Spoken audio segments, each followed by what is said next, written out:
예, 안녕하세요. 홍순래입니다. 저는 한 35년 주로 꿈의 몽에 관해서 연구 및 활동을 해왔습니다. 그런데 2014년 갑오년 보이지 않는 운명의 길 따라 사주명리학에 좀 입문하게 되었습니다. 그동안에 저는 한 우물을 파야 된다. 그래서 오로지 꿈의 몽의 연구에만 집중했었는데요. 그 보이지 않는 운명의 길은 저로 하여금 이러한 사주 명리학의 세계로 이끌어 가더군요. 그래서 제가 지난 한 10여 년간 사주 명리학을 공부해 보니까 이 사주 명리학의 세계는 꿈의 몽의 세계에 비해서 드넓은 바다, 층층만층 구만층의 아주 깊고 오묘한 꿈의 몽이 호수라면 사주 명리학의 세계는 드넓은 바다의 세계가 되겠습니다. 그래서 그동안에 사주 공부를 해오면서 제가 좀 안타깝게 생각하는 것이 사람들이 꿈의 몽도 그렇지만 사주에 관해서 좀 미신시하고 사주 그 엉터리야, 심지어 사기꾼들이 하는 짓이야, 이러한 어찌 보면 좀 잘못된, 심한 말로 썩어 빠진 생각을 하고 있는 사람들에게 그게 아니다. 내가 몸소 체험하고 공부해 보니까 이 사주 명리학이야말로 우리 우주와 자연과 우리 인간 생활, 인간 관계, 인간 사회에 관해서 이러한 사주 명리학만큼 훌륭한 학문이 없다. 사주의 세계를 이해하면 그 사람이 왜 그러한 행동을 했는지 이해를 하게 됩니다. 자, 그러면 이 사주라는 것은 어떠한 그 원리에서 시작이 됐을까? 어떻게 사주라는 게 과연 뭘까? 정말 사주로 우리 보이지 않는 운명의 길을 예지할 수 있는 것일까?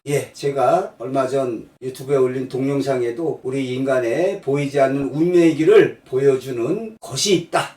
우리 옛날 사람들도 우리 사람의 보이지 않는 운명의 길을 미리 좀 알 수 없을까? 있습니다. 그래서 이제 우리 옛 선인들도 관심을 가진 게 제가 봤을 때 이 꿈의 몽의 세계, 이 꿈의 몽의 세계는 적중률이 99%, 100%라고 말씀드리지 않겠습니다. 꿈의 예지로서 어떠한 앞으로 일어날 일을 이렇게 예지해주는 수많은 사례가 있습니다. 제가 말씀드렸듯이 여기 저희 홍순래 박사 꿈의 몽 요 책이 1800페이지에 이르고 있는데요. 이러한 실증 사례, 이러이러한 꿈 꾸고 이러이러한 일이 일어났다. 꿈으로 장차 일어날 일을 예지해 준다는 한 아이에 관해서는 태몽을 벌써 보면은 태몽 속에 그 아이의 보이지 않는 인생길이 다 압축적으로 청사진처럼 담겨 있습니다. 그럼 이러한 꿈의 몽 말고 두 번째로 이 사주의 세계를 들 수 있습니다. 이 사주의 세계를 들 수 있는데 사주가 뭐야? 그 사람이 태어난 연월 일시죠. 이 넉사자에다가 기둥주자, 4개의 기둥이다. 그 사람이 태어난 연월 일시를 갖다가 우리가 사주라고 합니다. 아니, 그런데 그 사람의 그 사주, 생년월일을 알아가지고 어떻게 그 사람의 운명의 길을 안다는 거야? 저도 10년 전에 사주 명리학이 엉터리인지 참된 학문인지 내가 몸소 체험해보자, 이런 마음으로 2014년 갑오년에 사주 공부를 하게 됐었습니다. 그런데 제가 깨달은 거는 참 사주 명리학이야말로 우리 인간의 보이지 않는 운명의 길을 뿐만 아니라 그 사람의 성격이나 사람됨, 모든 것이 담겨있는 어떠한 사람의 유전자 지도, 청사진, 그 사람의 모든 것을 보여주고 있습니다. 우리가 MBTI, 서양의 심리적인 거, 이거보다도 사주를 보면은 그 사람의 건강이라든지 그 사람의 사람됨, 그 사람의 직업, 이런 모든 것이 담겨 있습니다. 자, 근데 이 사주를 갖다가 이렇게 뭐라 그럴까요? 사주 명리학은 어떠한 원리에서 우리 인간의 보이지 않는 운명의 길을 이렇게 예지해주고 있느냐? 다들 아시겠지만 이 사주 명리학의 시작은 음양에서 출발합니다. 그래서 음양에서 나아가면은 이제 목화토금수의 오행으로 이루어지죠. 음양, 오행. 주역에서는 음양의 둘에서 그 다음에 뭐 소음, 소양, 태운, 태양 네 수로 나눠지죠.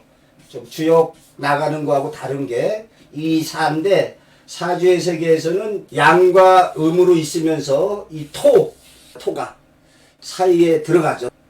토는 뭐 중성자 개념. 어떻게 보면 주역에 2, 4, 뭐 8 이렇게 가는 것보다 여기에 중앙에 이러한 토의 기운이 들어가서 2, 5 예, 어찌 보면은 주역의 궤보다 더 정확합니다. 그런데 요걸 또 더 세분하면은 이 5개의 목화토금수 오행을 음양으로 나누면 10이라는 숫자가 나오게 되겠습니다. 10이라는 숫자가 즉 오행을 갖다가 음양으로 나누는 거죠. 우리가 뭐 사람도 여자지만은 아주 여성적이고 차분한 이런 여성이 있는가 하면 뭐 왈가닥 아주 활동적인 여성이 있습니다. 그래서 목화토금수의 오행을 음양으로 나누면 10이라는 숫자가 나오게 됩니다.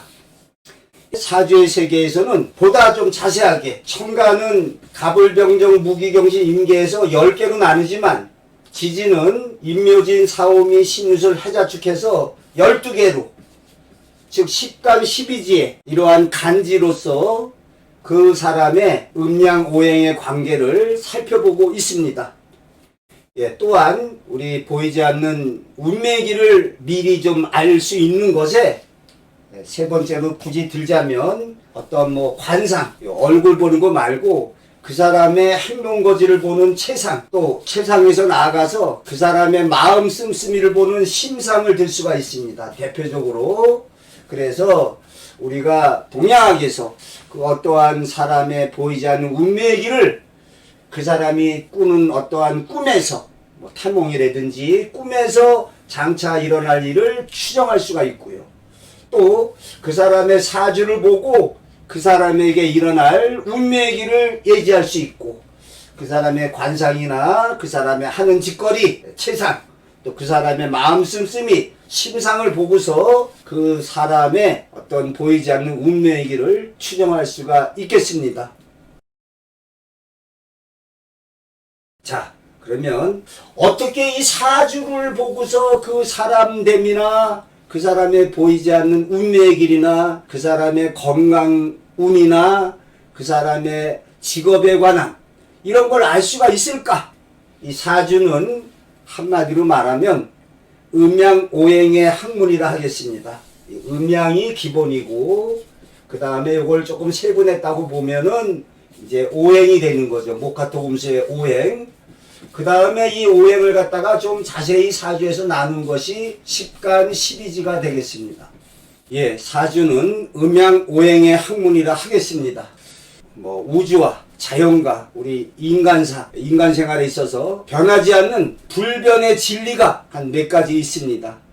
그 중에 대표적인 것이 모든 것은 다 변한다가 되겠습니다. 그래서 이 세상의 모든 것은 다 변한다.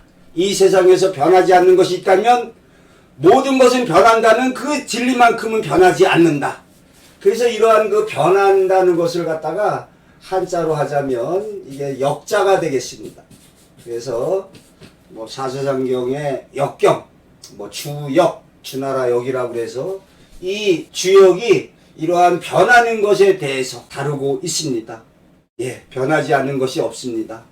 자연의 봄, 여름, 가을, 겨울 하루에 아침, 낮, 저녁 뭐 주식 시세가 변하고 모든 것이 다 변하고 있습니다. 영원한 것은 없습니다.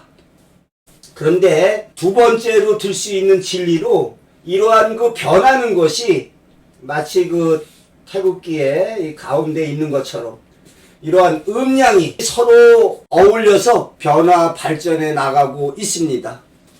예, 이 음양을 사주에서는 뭐 목화, 그 다음에 금수, 여기에 가운데 토를 집어넣어서 이렇게 오행으로 이러한 변화 관계를 살펴보고 있습니다. 세 번째 들 수 있는 것으로 이 우주 만물의 어떠한 진리라고 할까요? 모든 것은 이 중화를 중시하고 있습니다. 어느 쪽에도 치우치지 않는. 그러니까 어떠한 사주를 보고 어느 한쪽으로 치우치지 않는 비유를 들자면은 이러한 시소에서 양쪽이 이렇게 균형을 이루고 있는 사주가 좋은 사주라 하겠습니다. 목화나 금수가 적절히 조화를 이루고 있는, 또한 이게 만약에 이렇게 된 기울어진 사주라 하더라도 사주의 이 8자, 사주 8자를 우리가 명이라고 부릅니다. 명. 근데 사주에 있어서 이 8자 말고 10년마다 변해가는 운이 있습니다. 운이라고 해서 운전할 운, 변한다. 이 10년마다 변해가는 운에서 자신에게 균형을 맞춰주는 목화, 토금수가 들어오게 되면 균형이 맞아서 좋은 것이고, 이렇게 기울어졌는데 만약에 목화가 많이 있고 금수가 없었는데 또 대운에서 목화가 들어오게 되면은 균형이 완전히 파괴되니까 안 좋은 일이 일어난다. 뭐 이러한 것이 되겠습니다. 그러니까 사주 명리학에서 핵심이 음양이 변화 발전해 가는 것을 아는 것과 그것이 중화를 이루고 있느냐, 중화 여부를 판별하는 것이라 하겠습니다. 뭐 예를 들어서 한겨울에 태어난 사람은 따뜻한 기운이 오는 것이 좋고, 또는 한여름에 태어난 사람은 차가운 기운이 오는 것이 좋다. 뭐 조용신이라고, 또는 뭐 목화토금수의 개수와 균형을 봐서 금이 없는 사람에게, 금이 부족한 사람에게 금 기운이 들어오면은 중화가 맞춰져서 좋다. 예, 물론 예외적으로 종격사주라고 그래서 사주의 어느 한 기운으로, 만약에 뭐 화의 기운으로 속해 있다, 이런 경우는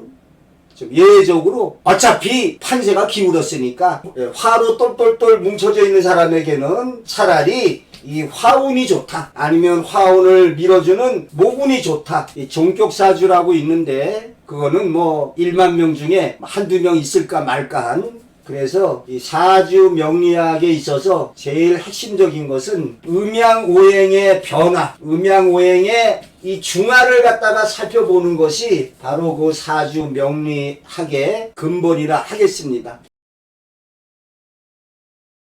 자, 다음 시간에 다시 뵙도록 하겠습니다.